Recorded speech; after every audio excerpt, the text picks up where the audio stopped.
اعوذ بالله من الشیطان الرجیم. بسم الله الرحمن الرحیم. الحمد لله رب العالمین والصلاة والسلام على اشرف الانبیاء والمرسلین و علی آله و اصحابه اجمعین. اما بعد، السلام علیکم و رحمت الله و برکاته. محترم هموطنان عزیز، مسلمانای بسیار بسیار نیک، هموطنانی که چی در داخل وطن و چی در خارج وطن هستین، در هر کجا که هستین، از درگاه پروردگار منان برای هر کدام شما مسئلت آن را دارم که خدا همه شما را عمر دراز، تن شما را صحت و همیشه برای شما در زندگی بردباری و سعادت را خدا نصیب و روزی گرداند.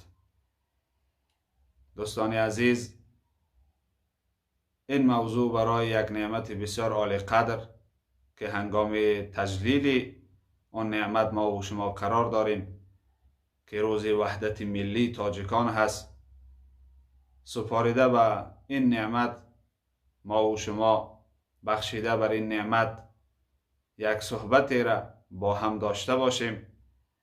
در ابتدا همه شما را به فرارسی این روزی بسیار بسیار خوب و نیک، روز وحدت ملی تاجیکان، تبریک و تهنیت میگویم و خدا کند که این وحدت و این یکدیگر فهمی و این بسیار بسیار یک روز خوش در حیات ملت ما و شما تا آن دمی که دنیا باقی هست این روز باشه و این وحدت باشه و هرگز هرگز خدا در بین ما و شما، در ملت ما و شما و در هیچ قوم روی دنیا جداگی را خدا نصیب و روزی نگرداند. انشاءالله در مورد وحدت که چین نعمتی هست، از دیدگاه قرآن و حدیث و از اشعار بزرگان برای شما در چند دقیقه خدا خواه نصیحتی میکنیم. شاید ما و شما به شنیدن این گفته های خدا و رسول بیدار شویم و قدر این نعمت بدانیم و این نعمت را بسیار در حیات خود احتیاط داشته باشیم. عزیزای خدا می گفتن مبارک هموطن پیمان وحدت، زمان آشتی در دوران وحدت. همه دانم توی پزمان کشور، چنانی که وطن پزمان وحدت. شکست و قتل و غارت کن فراموش، بیا بشکن دگر ارمان وحدت. ببر از یاد فرمان خرابی، نما اجرا فقط فرمان وحدت. طبیب درد ملت باش کین دم، دوا سازیم هم درمان وحدت. دمی با قصد وحدت گام بردار، ببین آنگه به چشم احسان وحدت. غمی قوم و محل همشهرگی را، فدا سازیم هم قربان وحدت. گدای ملک مهر خلق باشیم، شویم آنگه همه سلطان وحدت. مبارک هموطن پیمان وحدت، زمان آشتی دوران وحدت. برادران عزیز، وحدت یک نعمت بسیار بسیار عالی هست. پروردگار مهربان در جاهای قرآن ما را برای یکدیگر فهمی، برای صلح، برای وحدت، برای محبت یکدیگر بسیار بسیار تاکید میکند و از جداگی و از تفریقه و از راههای تفریقه، از گروهایی که تفریقه ایجاد میکنن، خدا برحذر میکنه ما و شما را. الله مهربان در قرآن عظیم و شان به این آیه مبارکه وحدت مسلمانان را، وحدت ما و شما را فرض اعلان کرده است. اعوذ بالله من الشیطان الرجیم واعتصموا بحبل الله جمیعا ولا تفرقوا. صدق الله العظیم. الله در این آیه مبارکه ما و شما را برای خواب یک جا بودن و از دسته ها و گروه ها پرهیز کردن را گوشرس میکنه که واعتصموا بحبل الله جمیعا، شما همه یک جا به ریسمان خدا چنگ بزنید. ریسمان خدا این قرآن است، دین اسلام است، حبل الله جماعت است. مفسرین میگن پروردگار در اینجا ما را امر میکنه به جماعت. جماعت یعنی همه کسا ما و شما یک جا باشیم، با یکدیگر محبت داشته باشیم تا دستگی و تفریقه و جداگی را خدا منع میکنه ما و شما را. ولا تفرقو، خدا میگه هرگز هرگز از همدیگر جدا نشین، هرگز گروه تشکیل نکنین، هرگز هرگز شماها خواب قوم و ملتگرایی و قومگرایی را هرگز هرگز در مابینتون ایجاد نکنین.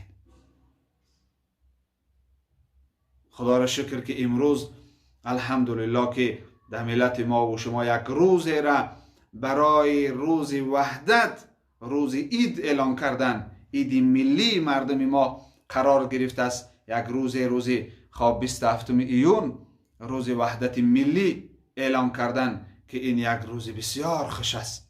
قرآن ایره خبر میده، احادیث رسول اکرم صلی الله علیه و سلم خبر میده که ما باید وحدت داشته باشیم. پیامبر صلی الله علیه و سلم در حدیث مبارک ببینیم ما رو چی تاکید میکنه؟ علیکم بالجماعه، ای مردم شماها حتما خواب جماعت به نظر بگیرین، لازم بگیرین. جماعت یعنی جمع بدن، همه یک جا جمع باشن، یک فکر باشن، یک نظر داشته باشن، هیچ وقت به هم دیگر دشمناگری نداشته باشین، گروه به گروه نباشین.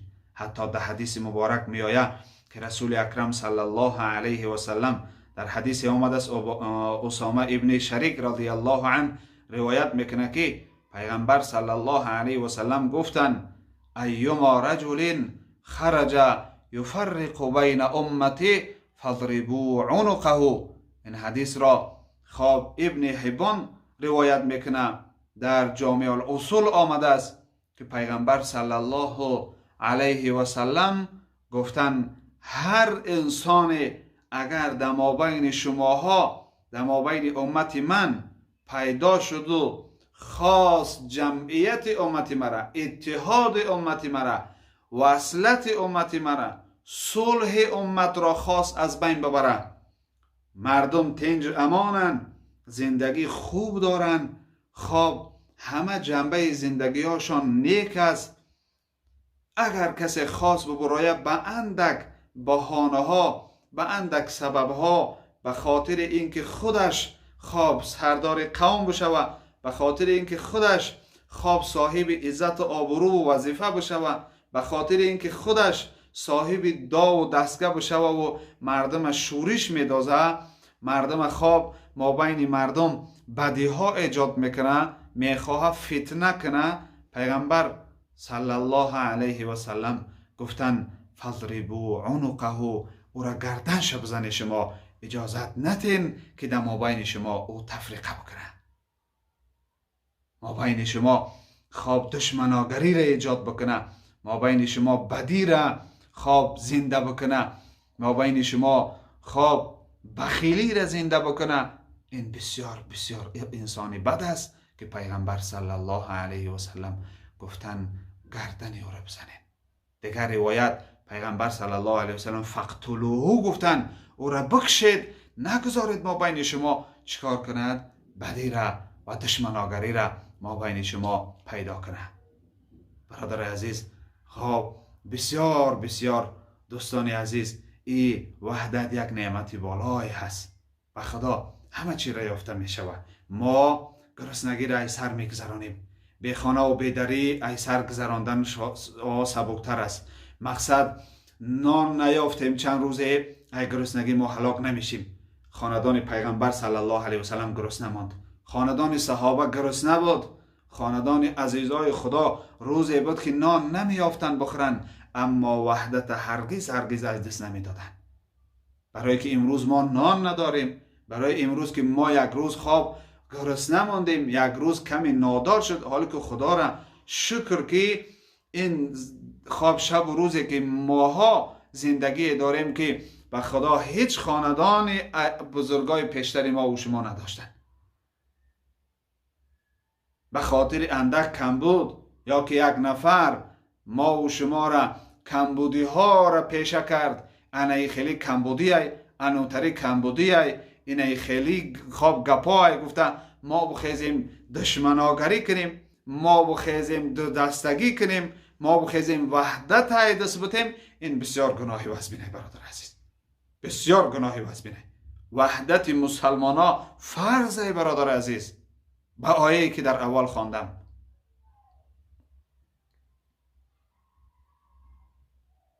اگر صلح و ثبات باشه، اگر تنجی و امانی باشه، اگر وحدت ما بین مسلمان ها باشه، همه اینهایی که من نام بردم این کمبودی ها برطرف شونده است. ما چقدر شبها و روزهای وزبین ای سر گذراندیم، اما صبر کردیم. ملت تاجیک خدا برکت بده، صبر کرد، وحدت پیشه گرفت، خواب یکدیگر فهمی را پیشه کردن، روزهای وزبین پس سر گذاشتیم. امروز هستیم به روزهای نیک. هر سال از حیات ملت ما یک سال خوشتر از سال گذشتهش است، یک خوبی از سال گذشته داره.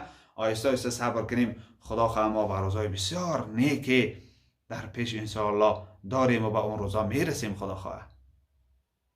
و در این دورانی بسیار خواب بیماری و وزبینی که در روی دنیا آمده است که الحمدلله خیلی سبک شده است، من همه هموطنان عزیزم را و همه مسلمانان روی دنیا را خواب و برای تمام خلق روی دنیا، نه تنها مسلمان ها بلکه برای تمام خلق روی دنیا از بارگاه پروردگار مسئلت تنصیحتی و عافیت و تندرستی و خاطر جمع مسئلت دارم و خواهان آن هستم. پروردگار مهربان همه که شما را، هر یک هموطنی عزیز ما را خاص الخاص پروردگار مهربان در پناه رحمتش نگه بداره. و بار دیگر هموطنان عزیز همه شما را به روز وحدت تبریک و تهنیت میگویم. خدا کند که ما و شما همه با هم از یک گریبان سر براریم و این وطن صاحب بشیم، هم از جهت دینداری و هم از جهت اقتصادیات و معنویات و دنیا و عقبامانه در همین خواب وطن آباد داشته باشیم و همچو گوهرک چشم وحدت و صلح و ثبات این وطن را ما و شما احتیاط داشته باشیم، تا که خدای مهربان فیض برکت را در خواب زیر چتر وحدت و صلح گذاشته است که خدا خودش در قرآن میگه صلح برای شما خیر و خوبی و برکت داره. باقی همه شما در پناه خدا باشین و خدای مهربان همگی شما را، اگر کسانی که بیرون از وطن هستند، خدای مهربان باز با دست پر به وطن گشتن و نزد پدر و مادر آمدن را خدا نصیب و روزی گردانه. سبحان ربک رب العزت عما یصفون و سلام علی المرسلین و الحمد لله رب العالمین. و یک چیز را هیچ وقت ما فراموش نداشته باشیم که امروز مردم افغانستان، خب مردم سوریه، مردم عراق، مردم خب دیارهایی که جنگ دارن، ناامنی دارن، وحدت ایدس دادن، اینها یک شعار دارن، میگن خب به گرسنگی راضی هستیم، به تشنگی راضی هستیم، به بیخانه و بیدری راضی هستیم، ماشین لازم نداریم، ثروت لازم نداریم، یک چیز داشته باشیم برای ما کفایه است: وحدت، صلح، تنجی. همین چیز داشته باشیم، ما مقصد دیگر هیچ چیز هم نداشته باشیم. این شعار مردم خواب عراق و شعار مردم افغانستان و شعار مردم سوریه شده امروز. هیچ چیز نمیخواهیم تنجی و امانی داشته باشیم برامون بسه. همین مردمی که خواب همه نعمت داشتن قدر وطنداری و قدر خواب صلح و وحدت را ندانستن، امروز بیچاره ها به چنین حال گرفتار شدن. ما هیچگاه برادر عزیز وطن به خواب دشمنا تسلیم نکنیم. هیچگاه نگذاریم که در وطن ما به اندک سبب هایی که زود برطرف می شود خاک وطن به دشمن تسلیم نکنیم. وحدت وطن ایدست نتیم. تنجی و امانی که در ما بینمان هست ایره ایدست باید هیچگاه نتیم برادر عزیز، هیچگاه باید نتیم. خاک خوردن در تیار هستیم اما خاک دادن در تیار نیستیم. هیچ وقت ما انمتری باید شعار داشته باشیم. ملت تاجیک شعارش یک چیز باشه: خاک میخریم اما خاک نمیتیم، وحدت نمیتیم، صلح ایدست نمیتیم دیگر. بس ای او روزایی که خواب ما ایسر گذراندیم. خدا همه شما را نگهبان باشه.